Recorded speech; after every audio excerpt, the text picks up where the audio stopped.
Hi friends, short వీడియోలో చెప్పానన్నమాట మేకకాళ్ళ soup అనేసి. ఇప్పుడు ఆ కాళ్ళని నేను పులుసు చేశాను. చాలా టేస్టీగా దోశలోకి, ఇడ్లీలోకి, రైస్లోకి చాలా బాగుంటుంది.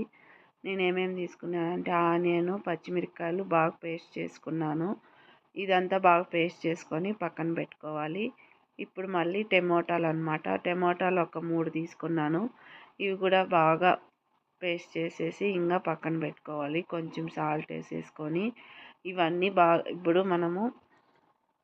ఇప్పుడు తిరగబాతుకి ఏం కావాలో చూసుకుందాం. చెక్క, లవంగము, యాలక్కలు, బిర్యానీ ఆకు తీసుకున్నాను. ఇవన్నీ పేస్ట్ చేసి పక్కన పెట్టుకొని స్టవ్ పెనం పెట్టేసుకొని ఇంకా చెక్క, లవంగము, యాలక్కలు, బిర్యానీ ఆకు ఇవన్నీ బాగా ఫ్రై అయిన తర్వాత అల్లం వెల్లుల్లి పేస్ట్ కొంచెము ఇది కూడా బాగా ఏగనిచ్చేసి మనం ఆల్రెడీ పేస్ట్ చేసి పెట్టుకున్న టమోటా పేస్టు, ఆనియన్ పేస్టు చూడండి ఇవన్నీ బాగా ఏగనివ్వాలన్నమాట. ఆయిల్లో పచ్చివాసన పోయేంత వరకు ఏగనిస్తే చాలా బాగుంటుంది. చూడండి నేను చేసే విధంగా మీరు కూడా చేసి చూడండి, సూపర్ టేస్టీగా ఉంటుంది. మిరప్పొడి 1 స్పూను, తగినంత మిరప్పొడి వేసుకోండి. పచ్చిమిరపకాయలు వేసాం కదా అందుకనేసి. ధనియాల పొడి, పసుపు ఇవి కూడా దీంట్లోకి వేసేసి బాగా ఉడకనివ్వాలి. కొంచెం సాల్ట్ వేసేసుకొని ఇప్పుడు కుక్కర్లో ఆల్రెడీ మనము మేక కాళ్ళు ఉడకబెట్టి పెట్టుకున్నాం కదా, అవి కూడా దీంట్లోకి వేసేసి బాగా కలయి పెట్టాలన్నమాట. కలయి పెట్టేసేసి ఇప్పుడు మనము కుక్కర్లోకి షిఫ్ట్ చేసుకుందాం.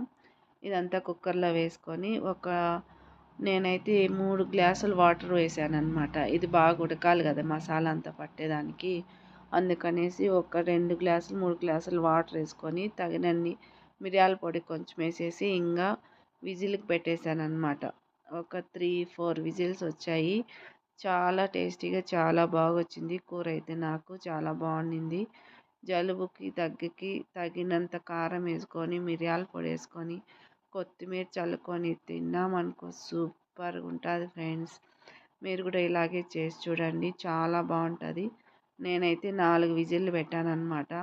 చూడండి ఎంత మంచి కలర్ఫుల్గా వచ్చిందో కూర. చాలా బాగుండింది, నాకైతే చాలా బాగా నచ్చింది. దీనికి కాంబినేషన్ నేనైతే ఇడ్లీలోకి, దోశలోకి తిన్నా. చాలా బాగుండింది. మీరు కూడా ఇలాగే చేసి చూడండి.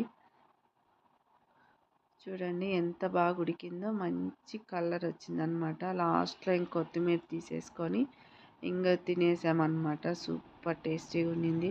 మీరు కూడా ఇలాగే ట్రై చేసి చూడండి. ఓకే ఫ్రెండ్స్, ఈ వీడియో నచ్చితే లైక్ చేయండి, షేర్ చేయండి, సపోర్ట్ చేయండి. బాయ్.